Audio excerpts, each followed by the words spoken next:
She was mopping the corridor outside room 7 of the private ward at 6:38 in the morning when the man with the IV line in his left arm looked at her through the open door and said, "Do I know you?" She stopped mopping. The man in the bed was Chief Obinna Akebe, 62 years old, founder of Akebe Capital Partners, a man whose name appeared on 3 buildings in Lagos Main Island and 1 in Banana Island. He had been brought in 4 days ago by ambulance after collapsing on the 12th floor of his office building on Bourdillon Road. The stroke had taken something from him that the doctors were still measuring. He was looking at her now the way a person looks at a word they used to know. She said, "No, sir, you do not know me." He looked at her for another moment, then looked at the window. She finished mopping the corridor and moved on to room 8. What Obinna Owusu did not say to the man in room 7 was the one thing that would have changed the temperature of every conversation that followed in that hospital. She did not say it, because she had learned, 11 years ago, that some truths are better carried quietly than spoken out loud into a room full of fluorescent light and strange ears. And because what Obinna Achebe did not remember was also, as it happened, the only thing she had not yet decided what to do with. She had not forgotten a single day of it. Obinna Owusu was 44 years old and weighed 56 kilograms, which was 3 kilograms less than she had weighed before her mother's illness 2 years ago, when the cost of insulin and the cost of eating had begun competing for the same envelope. She was 5'4" and wore her hair pressed flat under a blue head wrap she retied every morning at 5:15 before the number 8 trotro from Medina to the Cantonments Junction. The journey took 51 minutes on a good morning and 1 hour and 22 minutes on a morning when the rain had made the Tema motorway a crawl. She had made that journey 5 days a week for 3 years and 2 months, arriving at Cantonments Medical Center by 6:30 to start her shift. Her uniform was the pale green of the domestic staff at Cantonments Medical Center, a tunic and trousers that she washed every second night in the plastic basin under the kitchen table in the room she rented in Medina, hanging them on a wire between the window latch and the nails she had hammered into the wall herself. The tunic was clean every morning. She had pressed it 3 years running with an iron that had a crack along the handle she had wrapped in a strip of old cloth so it would not cut her palm. In the inside pocket of the tunic, folded to the size of a passport photo, was a receipt. The receipt was from a pharmacy on Osu, Oxford Street, dated 9 years ago, for a bottle of malaria medication and a packet of oral rehydration salts. Total amount, 41 cedis and 70 pesewas. She had paid for it herself, because the man she was with at the time had put his wallet away and said the medication was expensive and he would need to think about it, and she had understood in that moment, clearly and without drama, that there were certain kinds of people in the world, and that she was looking at one of them. She had kept the receipt not as evidence of anything but as a reminder of her own accuracy. On the mornings she doubted herself, she unfolded it and read the amount and folded it back. She had not spoken of Obinna Akebe to anyone in 11 years. Not to her mother in Tema, not to her friend Pauline, who sold provisions on the Medina market, and who knew most things about most people. Not to her landlord's wife, who asked questions the way some people collected stamps. She had closed the door on that time the way you close a door on a room you have finished cleaning, thoroughly, without ceremony, moving on to the next one. She had been working at Cantonments Medical Center for 3 years and 2 months when they brought him in. She had recognized him in 4 seconds. She had not shown it. The ward sister who assigned cleaning rotations was a brisk woman named Sister Paulette, 51 years old, who had been at the hospital for 22 years and who ran the domestic staff with the attention to detail of someone who understood that the difference between a clean hospital and an unclean one was not the equipment. Abina had been assigned the private ward corridor for the past 14 months because Sister Paulette trusted her to work without supervision and without noise. Private ward patients were different, Sister Paulette had explained when she first moved Abina. They notice things. They complain in writing. Room 7 was at the end of the corridor. Abina cleaned it last. On the 5th morning after his admission, a Tuesday, Obina Akabe was sitting upright when she came in. He had the look of a man who had been awake for some time, doing something that took effort. His breakfast tray was on the table beside him, untouched. He had pushed the call button, and no one had come yet, because it was 6:47, and the nursing staff were changing over. He looked at her. "You're the woman who mops," he said. "Yes, sir. What is your name?" She told him. He repeated it slowly. Abina, the way he said it, with his mouth working around the syllables as though he were tasting them, told her nothing and everything at the same time. "I cannot remember," he said, and his voice was flat with something that was not self-pity. It was something older and more honest than self-pity. "They tell me I had a stroke. They tell me there are things I should be remembering that I am not remembering." He looked at his hands. "My own son came yesterday, and I sat with him for 40 minutes, and I kept waiting to feel something that would tell me he was mine." Abina set the mop against the wall. She picked up his breakfast tray and placed it in front of him. She lifted the cover from the plate. "It is getting cold," she said. He looked at the food, then at her. "Did you hear what I said?" "I heard you, sir, and—" She pulled the chair a few centimeters closer to the bed and sat on the edge of it, which she had never done in 3 years in that ward, because domestic staff did not sit in private patient rooms.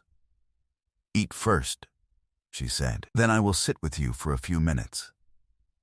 He looked at her for a long time. Then he picked up the fork.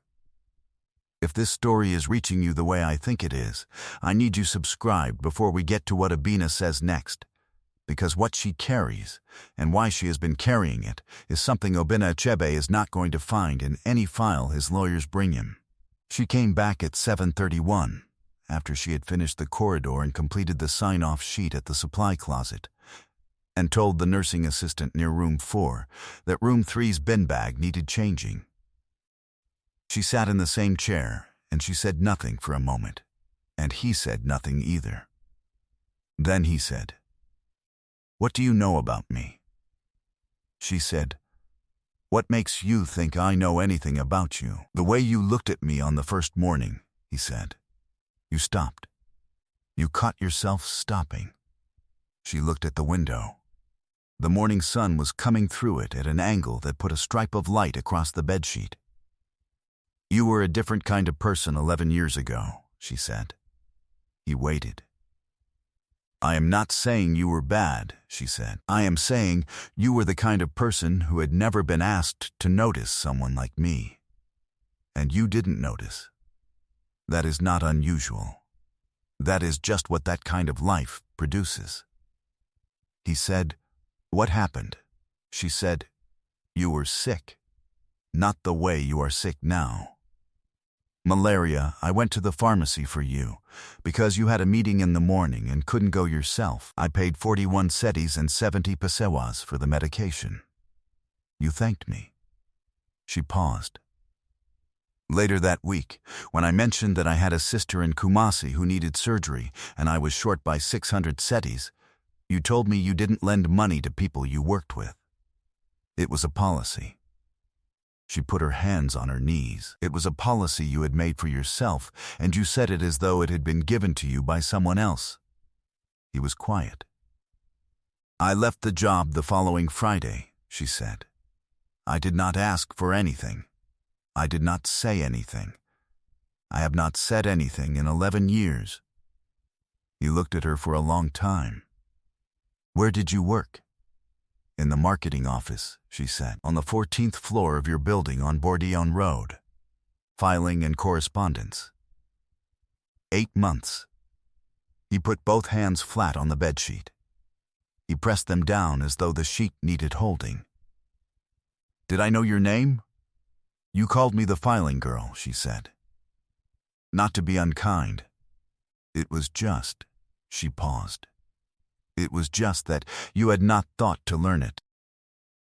The stripe of light on the sheet had moved 3 centimeters while they were talking. Outside, the sound of a trolley in the corridor, and a nurse's shoes on the floor, and someone in another room asking a question that nobody was answering quickly.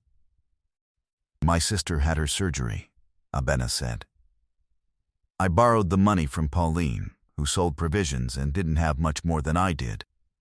I paid it back over 11 months at 60 cedis a month. My sister is fine. She has 2 children. She lives in Kumasi still." She stood up and picked up the mop from the wall. "I told you this so you would understand that I am not telling it to you because I need anything from you now. I am telling you because you asked what I know about you, and this is what I know." She went to the door. "Abena," he said. She stopped. "Will you come back tomorrow?" She looked at the corridor. "I am here every morning," she said. He was discharged 18 days later. In those 18 days, the following things happened, in the order in which they happened. His son Gerald arrived on day 7 with a leather portfolio and a laptop, and 2 other men whose names appeared on the portfolio's cover, and spent 2 hours reviewing documents with Obina that Obina held and studied with his brow pressed low, trying to find himself inside the numbers. He could not.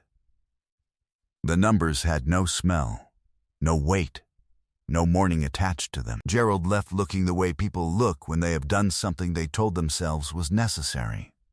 His personal assistant Blessing arrived on day 9 with a laminated folder containing photographs of key associates, 3 years of calendar summaries, and a printed timeline of major business decisions from 2019 to the present. Obina looked at the photographs for a long time. He said the names carefully, waiting. A few of the names produced something that felt like temperature, a slight warmth or a slight cold.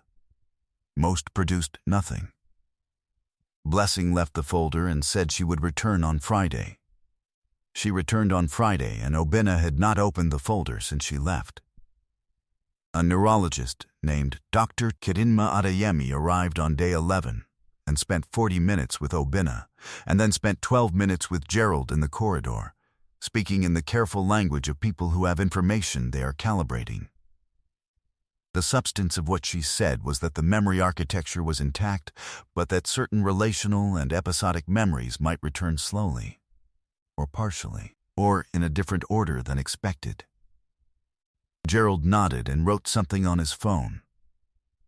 What none of them had been told, because Abina had not told anyone, was that the thing that arrived most reliably every morning was the sound of her mop in the corridor before she came through the door.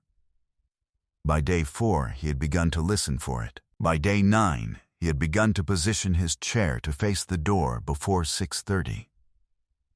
By day 12, the nursing staff had noted in the shift log that the patient in room 7 was calmer in the mornings than at any other time of day, but they attributed this to the morning light, which was good from that window, and to the fact that mornings were quieter on the ward than afternoons, when the visitors came. She came in every morning and set the mop against the wall and cleaned the floor in the order she had always cleaned it.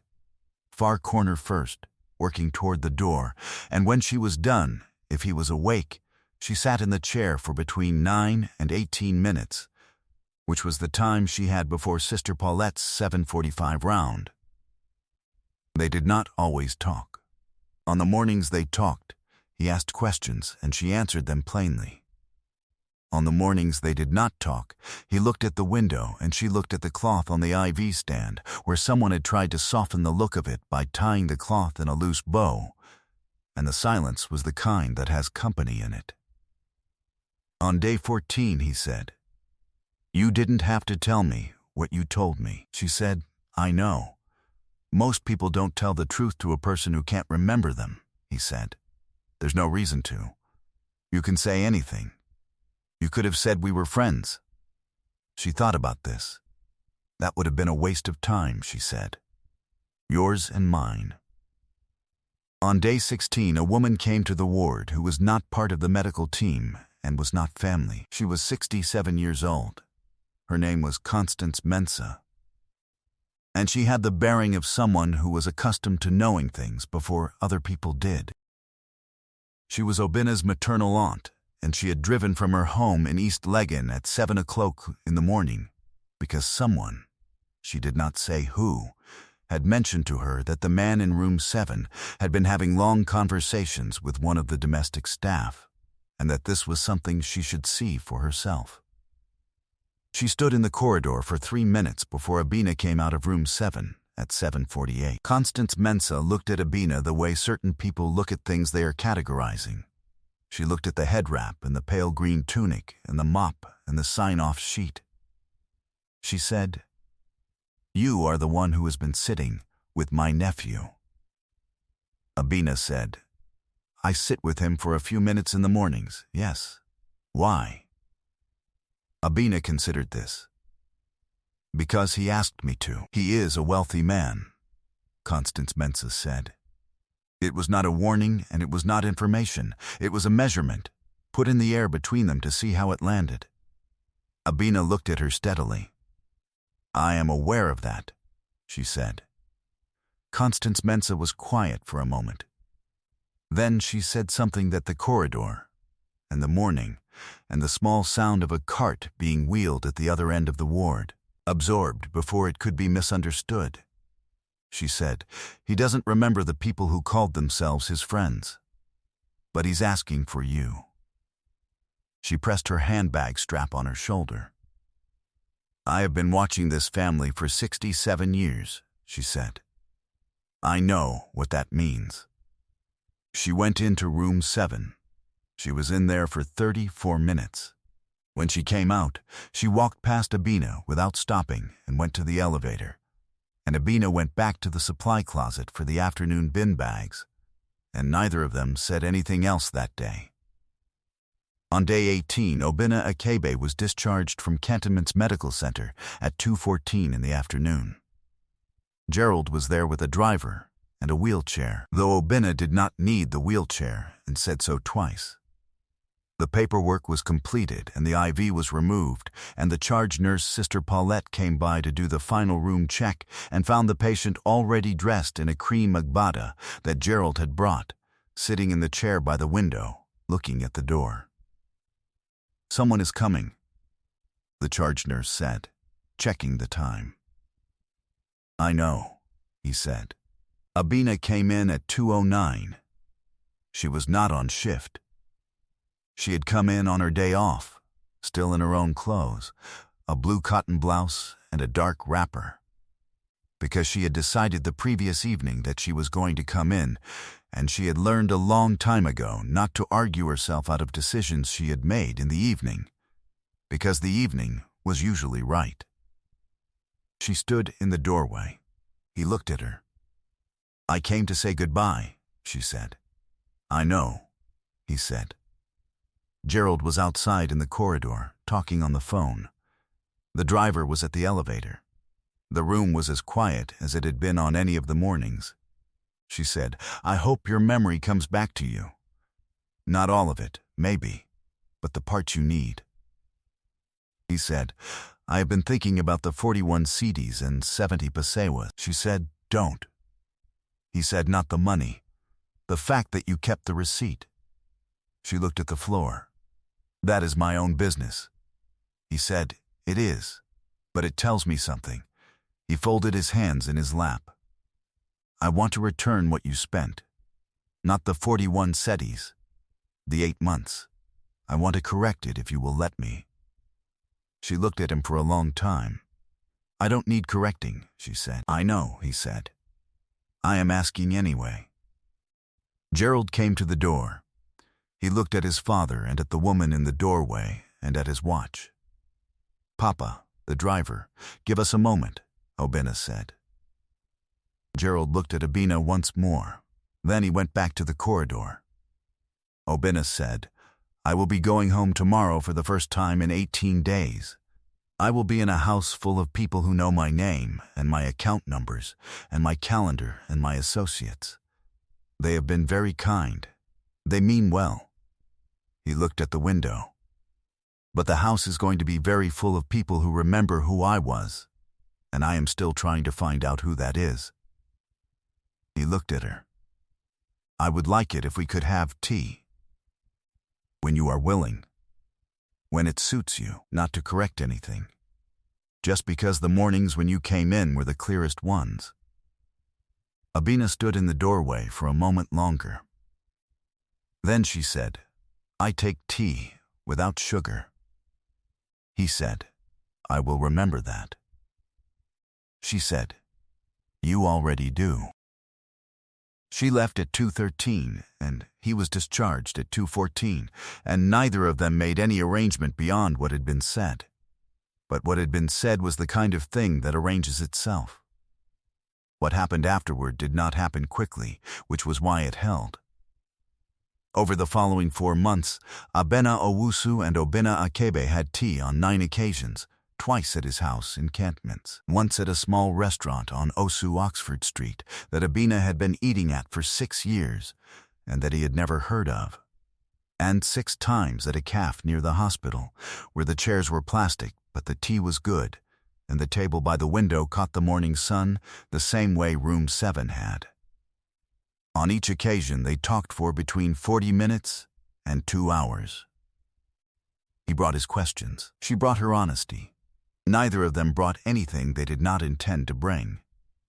On the 3rd occasion, he told her what he could remember about the early years of building his company, the cold concrete floor of the rented room in Surulere, the first loan that cost him 22% interest, the night the contract came through, and he was alone in the office at 11:58 p.m., and there was no one to tell. She listened the way she mopped, thoroughly, without interruption, reaching the corners.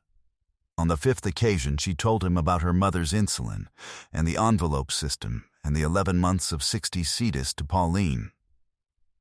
He listened without offering to fix it, which she noticed. She appreciated it, without saying so. By the 7th occasion, his memory had been returning in the order the neurologist had predicted. Practical things first, operational things. Names of associates and addresses of properties and the mechanics of the business. Episodic things more slowly.